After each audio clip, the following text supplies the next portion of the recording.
tarde a todas e a todos. Agradeço muito o convite de participar desse evento, desse nosso debate. Agradeço a Patrícia Pereira, né, por ter convidado o Ministério Público para contribuir nesse debate que envolve a educação, mas também envolve o machismo e a violência doméstica. Então, meu nome é Débora Goulart Tavares, eu sou promotora de justiça na comarca de Contagem e atuo justamente na promotoria de combate à violência doméstica e familiar contra a mulher. O Ministério Público tem uma atuação muito ampla em diversas áreas, no criminal, no meio ambiente, e em Contagem, por ser uma comarca muito grande, né, tem bem dividido, né, 25 promotorias, mais a promotoria de combate à violência doméstica e familiar contra a mulher. E eu já estou atuando lá há um ano, desde maio de 2019, que foi quando foi inaugurada a vara especializada de combate à violência doméstica. Porque no estado de Minas Gerais, nós só temos a vara especializada em Belo Horizonte e em Contagem. E em Contagem foi criada justamente devido ao número alto de violência doméstica contra a mulher. A região, a RISP, né, que é a Região Integrada de Segurança Pública, de Contagem, é a segunda região mais violenta do estado em relação à violência doméstica contra a mulher.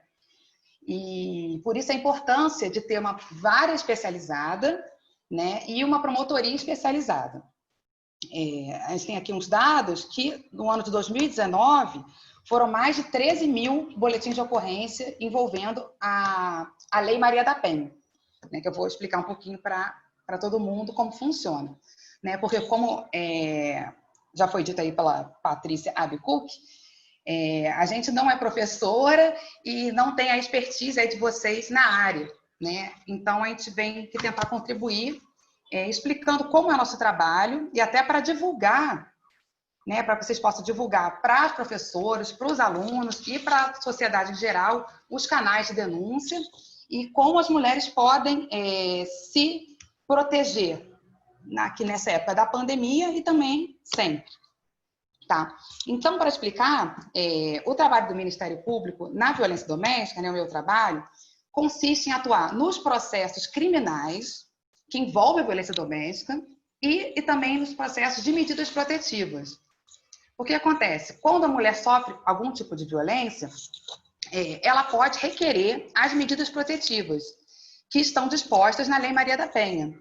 E essas medidas, que podem consistir, por exemplo, que são as mais comuns, em afastamento do lar do agressor, obrigação do agressor de manter distância da vítima, de não se aproximar dela, de também não entrar em contato com ela, mesmo por mensagens ou outro tipo de comunicação, por telefonema.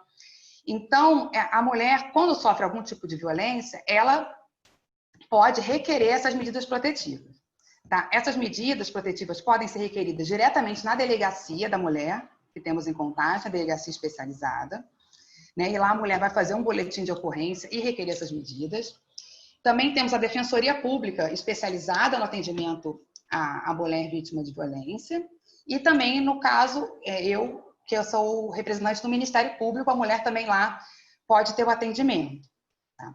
Aí forma-se um processo para averiguar essas medidas protetivas, que a juíza da vara, concedendo essas medidas, a mulher já tem essa proteção. E se o agressor descumprir essas medidas, ele pode vir a ser preso.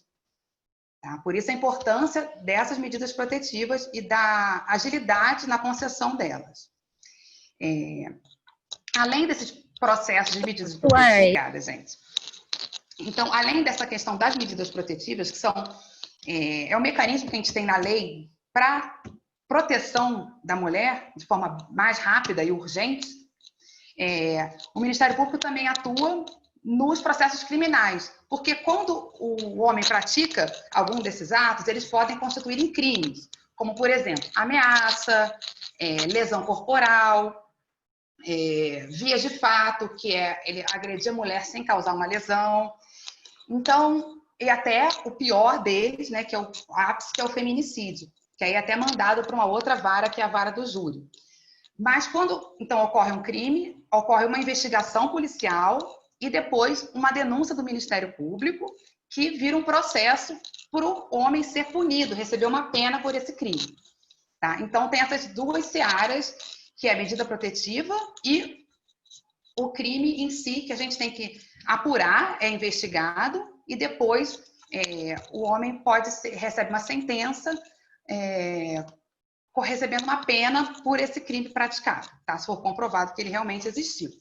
Mas a medida, ela já é dada logo a princípio, porque ela é uma medida urgente. Ela é dada com base na palavra da vítima, né, na verossimilhança do relato da vítima, e justamente por causa da urgência, que se esperar mais uma semana, pode ser que essa situação piore. Tá?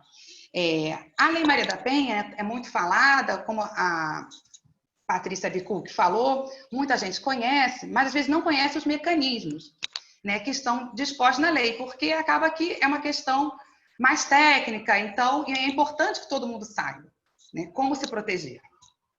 Então, a Lei Maria da Penha, ela dispõe que os tipos de violência doméstica e familiar contra a mulher, né, ela diz que que a qualquer ação ou omissão baseada no gênero que cause lesão, sofrimento psicológico ou físico, que ocorra ou dentro de casa, né, na unidade doméstica, ou no âmbito da família, pode ser um parente que não more junto com a mulher, mas é uma relação familiar, ou numa relação íntima de afeto, né, na qual o agressor, o ofensor, teve um relacionamento com a vítima, de namoro, ou marido, ou companheiro, e mesmo que seja um ex-namorado, ex-companheiro, ex-marido, ainda vai incidir a Lei Maria da Penha, porque, como também já foi dito, o que mais ocorre é o homem não aceitar o fim do relacionamento e ficar perseguindo aquela mulher. Né? Então, mesmo que ele não pratique um crime em si, uma agressão ou uma ameaça, ele aparece na porta do trabalho dela, aparece na casa dela, não deixando essa mulher em paz. Então, isso já constitui também uma violência contra a mulher. Tá? Então, essa violência, a Lei Maria da Penha também dispõe, no artigo 7º, que essa violência, né, que ocorre em casa, que ocorre no relacionamento, que ocorre na família, ela pode ser física, pode ser psicológica, pode ser sexual, ou até patrimonial, né? Vocês já devem ter ouvido histórias do homem que vai e quebra os bens da mulher, às vezes quebra o carro, quebra utensílios da casa, quebra a televisão. Outro dia a gente pegou um processo desse que causou um enorme prejuízo à mulher. E a violência moral também, que é ficar xingando, né, agredindo verbalmente essa mulher. Tá? Então é importante saber que está tudo isso disposto na Lei Maria da Penha. E a partir da ocorrência de uma situação dessas, a mulher pode procurar os canais, né, o Ministério Público, a Defensoria Pública ou a delegacia para denunciar esse homem. Tá? Depois eu vou passar, eu posso passar por WhatsApp o resumo dos contatos que nós temos em Contagem para essa época da pandemia, porque está todo mundo trabalhando, a maioria em casa, né? Eu estou trabalhando de casa, no Ministério Público, mas a gente tem lá um telefone de contato que funciona de 9 da manhã às 18 horas, tem uma pessoa lá que atende e que vai entrar em contato direto comigo, tá? E então tem um resumo que foi publicado no site da Prefeitura, pela Geralda, e tem esse resumo, depois eu passo no WhatsApp para vocês divulgarem também, com os contatos de todos os órgãos nessa época da pandemia. Então, outra questão importante do trabalho em Contagem, eu estou fazendo esse resumo até para vocês entenderem e poderem, como eu falei, divulgar, e todas as mulheres, professoras, alunas e outras pessoas saberem como se proteger. Em Contagem, a gente tem uma rede estruturada para o combate da violência doméstica e familiar contra a mulher. O que é essa rede? A rede são vários órgãos de várias instituições que juntos têm esse trabalho do combate à violência doméstica. Então, faz parte da rede o município, o Ministério Público, a vara de violência doméstica, que é o judiciário, a saúde e também a educação. Eu lembro de uma reunião, acho que foi no final do ano passado, que foi bem focada na questão da educação. Agora, não vou me lembrar quem é que estava presente. E também tivemos alguns eventos nas escolas, né, para justamente explicar essa questão do machismo para os alunos, para os meninos e para as meninas. Tá? Então, o papel da educação nessa rede é muito importante, porque, como eu disse no começo, cada um tem seu trabalho e tem a sua expertise numa área. Né? Então, eu não vou entender da saúde, não vou entender perfeitamente da educação, da psicologia, que é muito importante. Então, cada um atuando nessa rede se junta num objetivo único, que é a defesa da mulher que sofre violência doméstica ou familiar. Tá? Então, em Contagem, como eu disse, os números são muito altos e nós temos desafios muito grandes. Mas com essa rede estruturada, que a gente não encontra em todas as cidades, tá? Eu vejo pessoas muito empenhadas. Então, a gente tem metas e objetivos que eu acho que podem ser alcançados, né? Tenho certeza, na verdade, que podem ser alcançados, para melhorar a proteção dessa mulher. Estou aqui olhando o que eu pensei em falar para vocês. A questão específica dos temas que foram propostos, do machismo na escola, a Patrícia Abicuk falou bem a questão como o machismo, e também adorei a fala da Vanderleia, de como o machismo é estruturado, né, na sociedade e como é entendido as relações de poder de forma diferente entre homens e mulheres, como se o homem, na relação de poder, fosse superior à mulher. Então, o que a Vanderleia colocou, achei muito interessante, da questão das diferenças salariais, né, que existem entre os professores. Também a questão da diferença de tratamento. Eu achei bem interessante o que ela falou. Como os alunos, às vezes, né, vão tratar de forma mais respeitosa o homem do que a mulher. E isso, tanto na educação quanto em outras áreas também. Até mesmo em reuniões, né, quando se vê que chega um homem, as pessoas se dirigem a esse homem. E por que isso acontece? Né? Isso está mais que na hora de mudar. Né? O respeito tem que ser igual ao professor e à professora. Por que essa diferença? Então, isso tudo tem que já entrar na cabeça dos meninos desde pequeno. Por isso é muito importante esse movimento na educação, para que comece uma nova geração. Já temos, às vezes a gente conversa com adolescentes, crianças que já estão mais ligados nisso do que antigamente. Né? Então é importante eles terem essa consciência de igualdade entre homens e mulheres. Né? Não é questão de mimimi, não é questão da mulher querer ser superior ao homem de forma alguma. É questão de ser iguais. Né? Quando a professora entrar na sala, todo mundo sentar e respeitar, do mesmo modo de quando o professor entra na sala.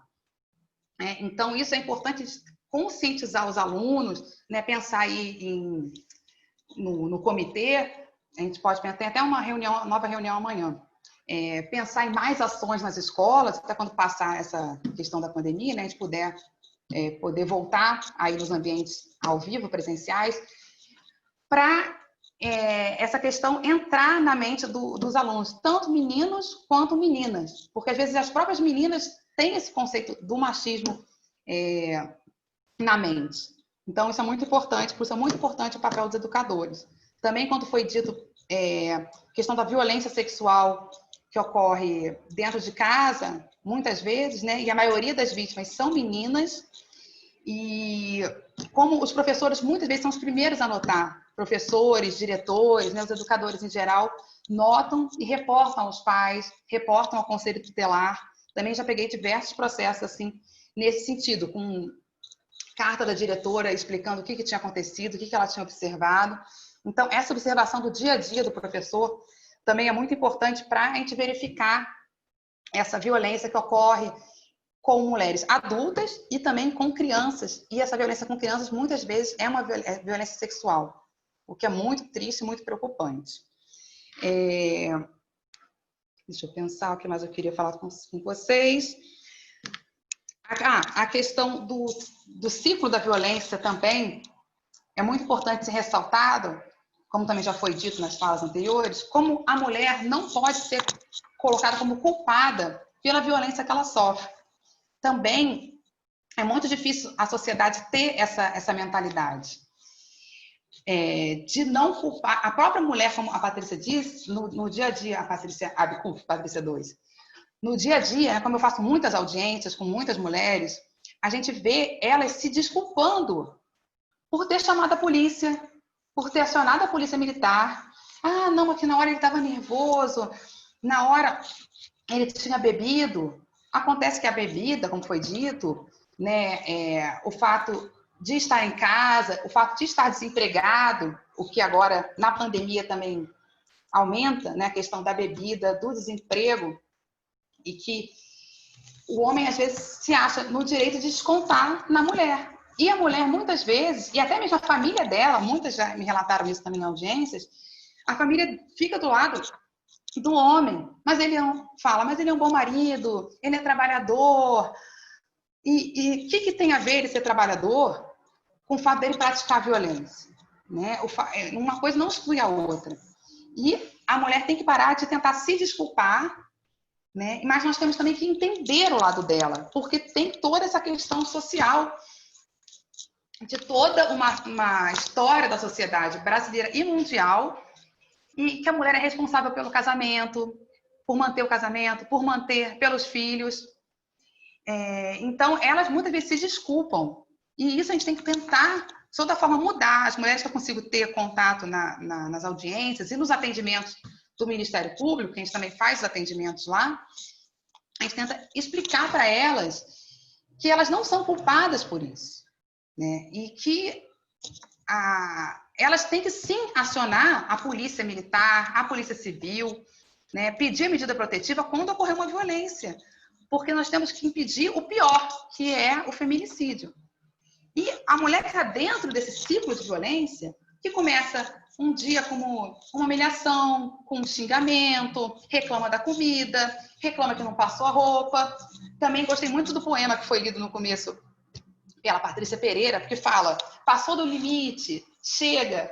E essa hora que a mulher fala chega, é a hora que ela consegue sair desse ciclo de violência. Mas não é fácil. Então, começa com essas pequenas, às vezes pequenos, entre aspas, deboches, xingamentos, depois vai para uma agressão, para um empurrão, para uma ameaça, até chegar numa violência física, né, que é a mais grave de todas, chegando à morte. E isso que a gente tem que cortar. Por isso que as pequenas, em tese, né, pequenas, entre aspas, violências, têm que ser cessadas desde o começo. Por isso a importância das mulheres procurarem os canais, né, como foi dito, tem 180, mas eu considero mais efetivo que a mulher, no nosso caso aqui, de Contagem, acione diretamente a delegacia, ou o Ministério Público, ou a Defensoria Pública. Também temos em Contagem o CEAM Bem Me Quero, que é o centro, agora mudou o nome, vou até ler, Centro Especializado de Atendimento à Mulher. Antes chamava Espaço Bem Me Quero. Que lá temos uma psicóloga que chama Patrícia também, tem uma advogada que faz orientação. E esse acompanhamento psicológico é muito importante também para a mulher, até para ela entender a violência que ela está sofrendo. Como eu disse, muitas vezes ela não entende. Então, por isso a importância de toda essa rede estruturada, porque a gente recebe uma denúncia, encaminha a mulher para o CEAM Bem Me Quero, lá ela faz o acompanhamento psicológico, às vezes ali depois ela toma consciência do que está acontecendo e aciona, vai na delegacia e faz o boletim de ocorrência. Agora vamos ter, né, em breve, a possibilidade do boletim de ocorrência virtual, como foi explicado pela Patrícia Bicucchi. Então, é muito importante essa integração de todo mundo, e a educação está com muita força nisso, porque além de ver o dia a dia das crianças, dos adolescentes, que sofrem violências também, muitas vezes sexuais, as professoras sofrem também a violência, né? Elas podem sofrer também violência dentro de casa, como qualquer uma de nós mulheres pode sofrer, de qualquer profissão, né? A violência não escolhe raça, cor, classe social, nada. Temos em todos os tipos de casa, de mulheres, a violência doméstica. Então, temos esses dois panoramas, né? Dentro da sala de aula, o machismo e a violência doméstica sofrida em casa por uma mulher professora, ou promotora de justiça, ou advogada, ou médica. Qualquer mulher pode sofrer essa violência e ela tem que estar atenta a acionar os canais para ter a sua proteção. Como é que estou de tempo, Patrícia? Quase acabando. Na hora, hein? 5 minutos. Assim, obrigada. Deixa eu pensar o que mais eu queria falar. Eu achei, então, isso, o importante, eu vou ressaltar de novo, Patrícia, que eu vou mandar o contato os contatos no WhatsApp, vou mandar para a Patrícia Bicu, que ela te encaminha, de onde a mulher pode acionar, né, a sua proteção, e ela saber que em Contagem nós temos essa rede forte de atuação, né, que é a G Nogueira, que está aí à frente, né, tem uma secretaria específica, uma subsecretaria, na verdade, superintendência de combate à violência doméstica, que ela está dentro da Secretaria de Direitos Humanos do município de Contagem. E que é comandada pela G Nogueira, pela Geralda, que mês a mês a gente faz as reuniões do comitê interinstitucional e troca essas ideias, como estamos trocando aqui, né, faz planejamentos de ações para o futuro, depois dá a resposta na reunião seguinte do que foi feito, e a educação tem um assento no comitê e tem um assento muito importante, né, justamente por tudo isso que a gente já falou, da questão de estar em contato com a nova geração, e a nova geração precisa mudar a mente, né, mudar esse entendimento em relação ao feminismo, que não é blá blá blá, não é mimimi, não é mulher contra homem, e sim, simplesmente todos serem tratados de forma igual. Só para finalizar também, foi dito por alguém, foi pela Vanderleia, né, que é do Movimento Negro também, que dentro da violência doméstica, como eu falei, todo mundo pode sofrer violência doméstica. E como foi dito também pela Patrícia Bicuc, mas existem algumas mulheres que estão dentro de outros tipos de violência também, que a mulher é mulher e negra, às vezes é mulher e vulnerável economicamente, tem diversos recortes, às vezes mulher e que mora no campo, que não tem tanto acesso à justiça, aos meios de proteção, e no caso aqui nós temos as mulheres professoras, né, que as mulheres todas sofrem violência, mas cada um tem a sua especificidade, né? E a mulher professora pode ser que sofra, como foi dito bem aí pela Vanderleia, esse machismo na sala de aula, e pode ser que sofra, além disso, um machismo dentro de casa, né? Que pode chegar a uma violência ou não, mas é aquele machismo de jornada tripla, de ter que cuidar dos filhos, de ter que cuidar da casa, e ter que dar as aulas, ter que atender os alunos, né? E por isso, essa especificidade em relação aos professores, que eu achei muito interessante, por isso, participar, né, ter essa oportunidade de participar do debate, para pensar nesse segmento específico das professoras, das educadoras, em relação ao machismo e à violência doméstica. Tá? Acho que era isso mesmo, os temas são, né, infinitos, a gente pode ficar debatendo aqui muito tempo. Mas era isso que eu pensei em ressaltar para vocês, tá bom?